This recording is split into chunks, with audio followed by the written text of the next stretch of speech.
Hello friends, नमस्कार। स्वागत करती हूँ आप सभी का। जैसा कि हमने कल स्वयंभू को पढ़ लिया था, यानी कि पुराण काव्य जैन और जैनेतर काव्य और पुराण काव्य, ये हमने यहाँ तक स्वयंभू को कल पूरा कंप्लीट कर लिया था। आज हमारे जो सेकंड हैं वो हैं पुष्पदंत, जो कि हम सभी इनके बारे में बहुत अच्छे से जानते हैं। तो बच्चन सिंह जी क्या कहते हैं थोड़ा सा देख लेते हैं पुष्पदंत जी के विषय में। तो यहाँ पर पुष्पदंत 10वीं शताब्दी राम काव्य के दूसरे महाकवि हैं। बेबरार के आसपास के रहने वाले थे। बाद में राष्ट्रकूटों की राजधानी मान्यखेड़ चले आए। स्वयंभू में सांप्रदायिक आग्रह नहीं था। थोड़ा सा ध्यान से सुनते हुए चलिए ये कि यहाँ पर बच्चन जी ये कह रहे हैं, यहाँ स्वयंभू और पुष्पदंत दोनों का मूल्यांकन करते हुए बता रहे हैं कि सबसे पहले पुष्पदंत जो थे वो बरार के रहने वाले थे, उसके आसपास के रहने वाले थे। बाद में राष्ट्रकूटों की राजधानी मान्यखेड़ चले गए। तो राष्ट्रकूटों की राजधानी मान्यखेड़ कौन चला गया था? तो पुष्पदंत चले गए थे। अब स्वयंभू में क्या था? सांप्रदायिक आग्रह नहीं था। किसमें? स्वयंभू में जो था वो सांप्रदायिक आग्रह नहीं था, इसलिए राम कथा परंपरा को उन्होंने सुरक्षित रखा। किंतु पुष्पदंत का स्वभाव भी अक्खर था और उनमें सांप्रदायिकता का अतिरिक्त आग्रह भी था। यानी कि दोनों चीज़ें अपने आप में अलग हैं।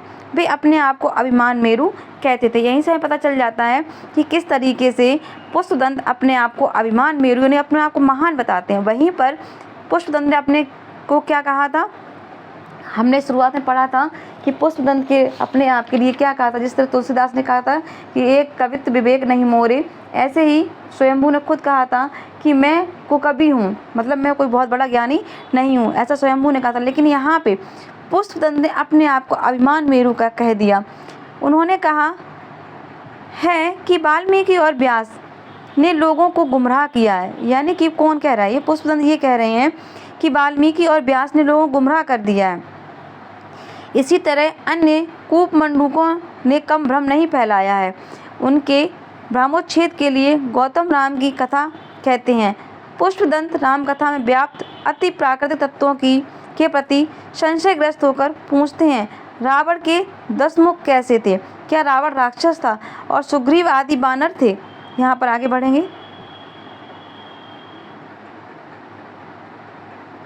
पुष्पदंत का महापुराण इन तत्वों से बच गया, पर उन्होंने राम कथा में अप्रत्याशित हेर फेर कर दिया।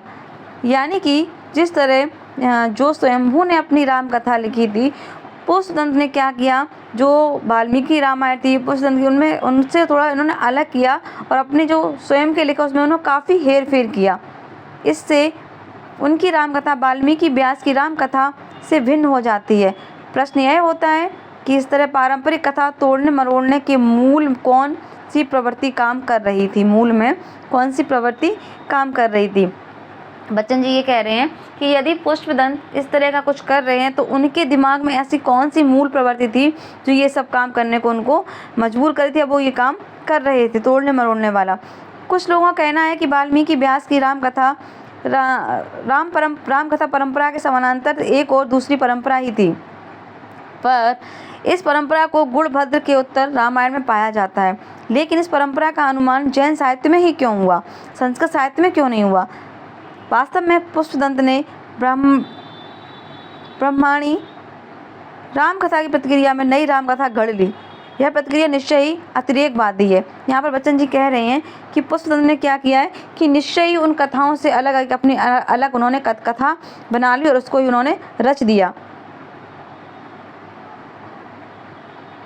आगे देखेंगे, कथा में जो परिवर्तन किए गए उन पर भी विचार कर लेना चाहिए। राम की कथा माता का नाम सुबला था, यानी कि राम की कथा माता का नाम क्या था?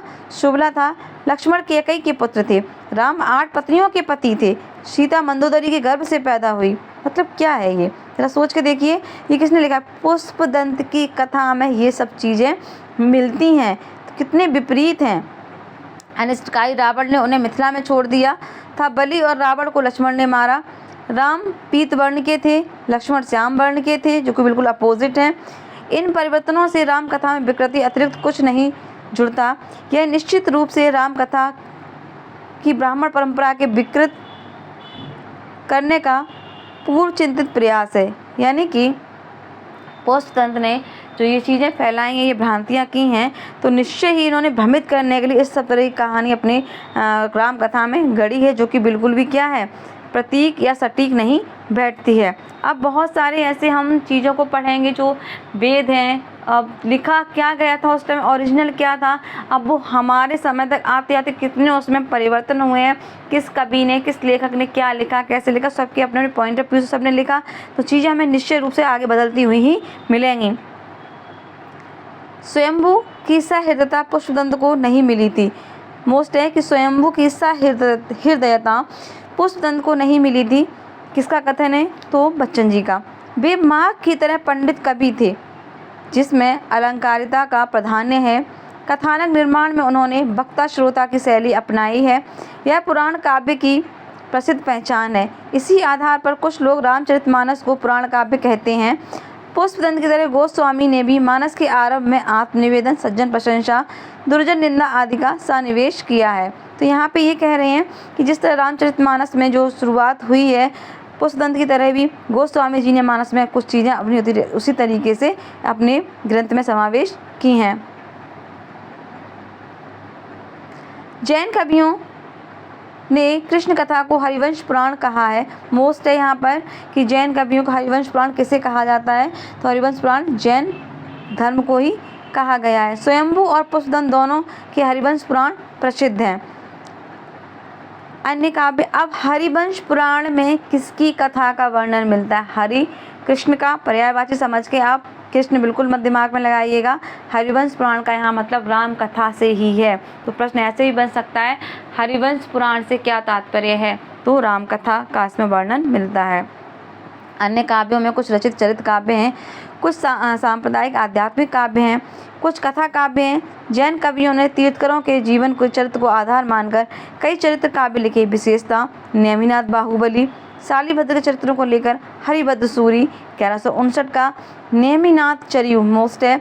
विनय चंद सूरी ने 1200 ईस्वी में नेमिनाथ चौपई, ये बहुत पूछा जाता है तो इसको अच्छे से समझ लीजिए।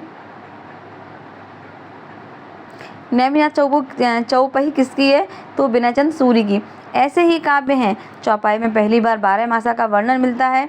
चौपाई में, ठीक है, चौपाई में पहली बार 12 मासा का वर्णन मिलता है, जिसे हिंदी प्रेमाख्यानों ने अपनाया। धनपाल की भविष्य का कहा लौकिक चरित्र काव्य है। इन चरित्र काव्यों का महत्व केवल रूप के कारण है। आध्यात्मिक काव्यों में पाहुर दोहा जो कि राम सिंह का है, परमात्म प्रकाश, योगसार आदि सांप्रदायिक ग्रंथ हैं।